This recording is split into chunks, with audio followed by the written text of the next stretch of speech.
High, আসসালামু আলাইকুম। আমরা দেখব how to show ledger report on QuickBook. তো আমরা সর্বপ্রথম কুইকবুকে যাই, দেন আমরা যে কোনো লেজারে যেতে পারি। আমি কয়েকটা ওয়েতে যাব, যেমন আমি প্রথম লেজারটা হচ্ছে আমার চার্ট অফ অ্যাকাউন্ট, আমি ক্লিক করলাম। দেন আমরা যাব আবার রিপোর্টে, এখানে আমার রিপোর্ট দেওয়া আছে। ওকে,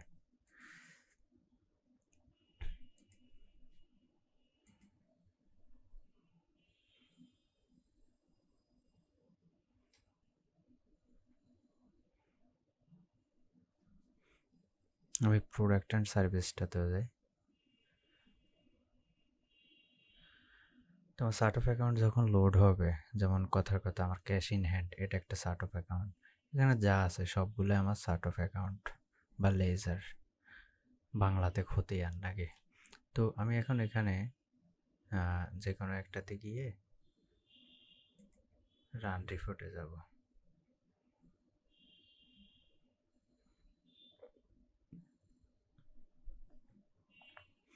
রান রিপোর্টে যাওয়ার পর এই পুরো রিপোর্টটাই হচ্ছে আমার কি বলে লেজার রিপোর্ট বা চার্ট অফ অ্যাকাউন্টের রিপোর্ট। তো এখানে আমি কয়েকটা ভাগ করা যায়, যেমন আমার 2 4 স্ক্রল করলাম। তো এখানে আমি কতদিন, 90 দিন এগো, আজ থেকে 90 দিন আগ পর্যন্ত, বা লাস্ট ইয়ার, বা কাস্টম, বা অল ডেট, আপনি যতটুকু দরকার ঠিক ততটুকু নেবেন। কাস্টম হচ্ছে একটা নির্দিষ্ট সময়, আর অল ডেট মানে পুরোটাই। তো আমি অল ডেটে গেলাম, দেন আমি রান রিপোর্টে গেলাম। তো এটা হচ্ছে আমার ক্যাশ ইন ক্যাশ ইন হ্যান্ডের যে চার্ট অফ অ্যাকাউন্টটা। এখানে আমার সব কিছু আছে, কোথায় থেকে টাকা আসলো না গেলো, কিভাবে কি হলো না হলো। তো আমি এখানে আবার এটাকে শর্ট করা আছে, যেমন আমার সবগুলো ডেটা নাও লাগতে পারে, যেমন ট্রানজ্যাকশন টাইপ, নাম্বার, নেম, এগুলো নাও লাগতে পারে। তো আমি কি করব, বা অ্যাকাউন্ট এটা না লাগতে পারে। তো আমি এখানে আসা, এই যে এই গিয়ার আইকনটা সেটিং, এখানে আসলাম। এখানে এসে ট্রানজ্যাকশন টাইপটা সরিয়ে দিলাম, তারপর নাম্বারটা সরালাম। দেন আমার অ্যাকাউন্টসটাও মনে লাগবে না, কোন অ্যাকাউন্ট থেকে টাকা গেছে। তারপরে ডিসেলেক্ট করে আমি বাইরে একটা ক্লিক করলাম। তাও দেখা যায়, হ্যাঁ এবার আমার মনে হবে, বা এই যে হেড অফিস, এই যে নেম, এগুলো না দিলেও চলে, বাট আপনার যদি প্রয়োজন হয় তাহলে আপনি রাখেন, যেমন এখানে অনেক কিছুই আছে। তো এবার এই জিনিসটা আমি প্রিন্ট করবো কিভাবে, ভেরি ইজি। এই প্রিন্টার সিলেক্ট করে প্রিন্ট করা যাবে, অথবা এক্সপোর্ট করে মেল করা যাবে। তো এখানে আমি ক্লিক করলাম, দেন এক্সপোর্ট টু এক্সেল নাকি পিডিএফ, যা ইচ্ছা ওটা নিবেন। আমি পিডিএফ নিলাম, দেখি পিডিএফটা ডাউনলোড হয় কিনা। হ্যাঁ, মনে হয় হবে, জি। তো খুব সুন্দর একটা রিপোর্টই হয়ে গেল নাকি, অটোমেটেড রিপোর্ট। তো আমি এটা লাগবে না, আমি ক্যান্সেল ক্লোজ করে দিলাম। দেন আমি চলে যাই, এক্সেল যদি নিতে চান তাহলে আপনি এক্সেল এক্সপোর্ট করবেন, জাস্ট এতটুকুই। আবার পরবর্তী আরেকটা হচ্ছে, ওখান থেকে তো বের করতে পারবেন আপনার, যেমন যদি সেলস রিপোর্টটা দেখতে চায় বস বা কিছু, তাহলে কিভাবে করবেন, যেমন প্রফিট অ্যান্ড লস নামে একটা খুলি, প্রফিট অ্যান্ড লসটাই খুলি।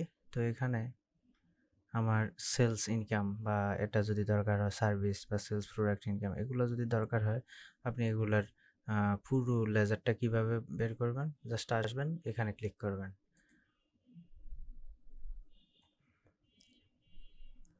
এখানে আপনার সব কিছু চলে আসছে, কি ক্যাশে, টাকায় নাকি। তো এখানে আপনি একইভাবে কাস্টমাইজ করতে পারবেন, গিয়ার এখানে এখানে কি লাগে না লাগে, যতটুকু দরকার। এভাবে পার্টিকুলার লেজারের বা পার্টিকুলার কোনো একটা কিছুর রিপোর্টটা বের করা যায়। তো এতটুকুই ছিল আজকের আলোচনা। প্লাস এখানে আরেকটা জিনিস, প্রোডাক্ট প্রোডাক্ট প্রোডাক্ট বা সার্ভিস, মানে স্টক বা ইনভেন্টরির যে রিপোর্টটা, ওটা কীভাবে যাবো, আমি প্রোডাক্ট বা সার্ভিসে ক্লিক করলাম, লোডিং হচ্ছে। দেন আমি এখন, যেমন আমার ব্রিক্স, এই জিনিসটা আমার রিপোর্টটা দরকার, আমি এখানে আসলাম, দেন আমি রান রিপোর্টে গেলাম। এখানেও একইভাবে আপনার ডেট কাস্টমাইজেশন করতে পারবেন, এভরিথিং এই যে এখানে দেওয়া আছে। তো আমি সিন্স 90 ডেজ না দিয়ে অল ডেটে দিয়ে রান রিপোর্টে গেলাম।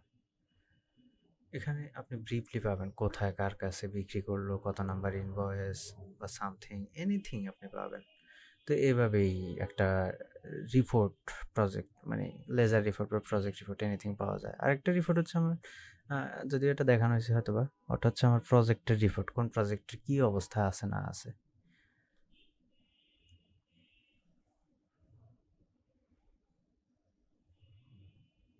একটু লোডিং হচ্ছে। দেন যে কোনো একটা প্রজেক্ট আমি হচ্ছে এটাতে ঢুকলাম। ঢুকে এখানে আপনি বিভিন্ন ধরনের রিপোর্ট পাবেন। প্রথম যেটা দেখতেছি এটা হচ্ছে অ্যাট এ গ্লান্স। এখানে আমার কি পরিমাণ ইনকাম, কি মার্জিন সব কিছু দেওয়া আছে। কস্ট অফ সেলস, এক্সপেন্স কোন খাতে কী হয়েছে না হয়েছে, এটা একটা রিপোর্ট। দেন আপনি আলাদাভাবে যেতে পারবেন। ট্রানজ্যাকশানে অনেক কিছু আছে, যদি প্রয়োজন হয় আপনি দেখে নিন। সবগুলো ট্রানজ্যাকশান চলে আসবে এখানে। তো প্রজেক্ট রিপোর্টে গেলাম আমি। এখানে গিয়ে আমি যাব প্রজেক্ট প্রফিটেবিলিটি রিপোর্ট। এখানে আপনি অল ডেট সিলেক্ট করা আছে বা আপনার কাস্টমাইজও দেখতে পারেন। তো এখানে হচ্ছে আপনার একবারে একটা প্রজেক্টের রিপোর্ট, কোন প্রজেক্টে কী অবস্থা না অবস্থা, প্রজেক্টের জিপিটা কী আছে। তো এতটুকুই আজকের আলোচনা। Thank you very much for your watching.